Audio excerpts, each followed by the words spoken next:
Where is your life? Where do you place yourself? Ask yourself, have you ever done something you're proud of? Something that you base your life off of? I know a person who grew up in Colombia surrounded by poverty and sickness. As a child, she felt unright seeing all the children suffer on the streets and wished she could do something about it while she just sat and watched. She got a good education, left Colombia, moved to Florida, got a job, a husband, and started a family. She never forgot about the life she lived in Colombia and wanted to take control of what she could. She then moved with her family to California, where she joined a non-profit business to give to children in need. 22 years after her leave of Colombia, she returned for a short time. While in California, she spent 8 months collecting clothes, furniture, supplies, and any other possible materials to bring to Colombia. She sponsored a huge donation towards orphans in need, living in Colombia, which is why she needed all the resources. She wanted to be the one person to make a difference in their lives, to take control of her own life by putting herself out there, to be the person to other children that she needed in her life as a kid. She posted articles asking for any excess resources anyone around the Bay Area had. And after 8 months, she took her trip to Colombia. The joy and the satisfaction she experienced while working with the kids was tremendous. She once told me, "The light I saw in them was immense. I could see myself in them." While in Colombia, she met all sorts of kids. She met in poverty and the suffering, but also those who were like her, who wished for a better world. Less than a year later, she returned to Colombia with yet another mission. Most education in Colombia was poor and sometimes non-existent, especially for children without families. For her, learning another language was important in her journey into moving to the US, since without English, she needed her education to get into college. She wanted to provide a better future for the orphans in joining an education program to teach them English. She brought her son, a 14-year-old who spoke fluent Spanish, with her, and together they proceeded to provide a language-based education for the orphans. Year after year, they did the same. Closed donations, providing education, and a highly better life for the children she saw and was on the streets. She controlled her happiness by the happiness of others and highly took control of her life. That person was my mother, and the 14-year-old she brought with her was my brother. Once I am 14, I plan to travel in my brother's footsteps and take my own personal trip. That is how to take control of your life.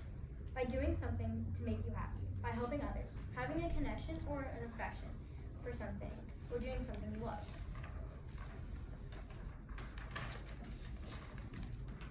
For my mom, she created a hobby out of helping others. As a child, she took a future into her own hands and provided a better life, and then helped others do the same. The people that give you purpose and the meaning to make you feel incredibly supported and necessary are the people to help you in your life. Researchers discovered that people with large networks of friends outlive their counterparts by 22%. Supporters, welcomers, and people who throw you to achieve your goals instead of give them up are the right people to have in your life at all times.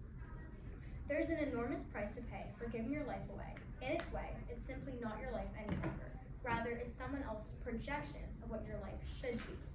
Quotes an article by Physiologically Today, written by Abigail Brenner in 2014. This quote is written on how if you care about other people's opinions, your life no longer belongs to you and is now in the possession of someone else. I remember back when I was 8 years old, and I was in a store with my mom, and across the aisle I heard a girl, not much older than we all are now, shopping with 2 of her friends. I was walking past the aisle when I heard one of the girls go, "You have to buy this. It's what guys want you to wear." She was pointing to a small shirt that showed far too much cleavage than the other girl was obviously comfortable with. That other girl looked at her and said, "I can't wear that. I don't feel comfortable wearing that." Within 3 minutes, the 2 girls were able to peer pressure one girl into spending $40 on a shirt that she didn't like nor feel comfortable with just because her friends told her guys would like it. Pressure to fit in, you might call that, but I would call that allowing others to control you. Imagine if everyone was like this. Imagine if when adults found out that another adult was of a different religion than they were, they would say, "Ew, you are blank. That's so weird. You should be Jewish or Catholic or whatever they were." That's letting go of yourself to the one person who's telling you, you are weird for being yourself. Our time is filled with things we have to do, while our dreams are filled with things we assume we can't do. Social and financial obligations dictate most of our behavior, while the remainder of our choices are constrained by fear.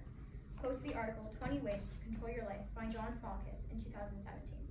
An acquisition, the learning or developing a skill, habit, or quality. To achieve a new lesson or to learn the lesson of. To help yourself using new findings. In my own words, the new way of developing hobbies and extraordinary findings.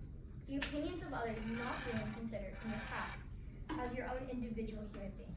With perseverance to develop your own state of mind with any other personal belief or newfound connections that disapprove of your space on this planet.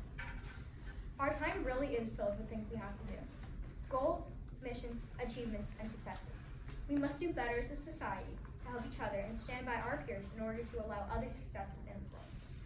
In many ways, other successes are also our own if you really have enough empathy to share the joy in most of the time we spend on this planet.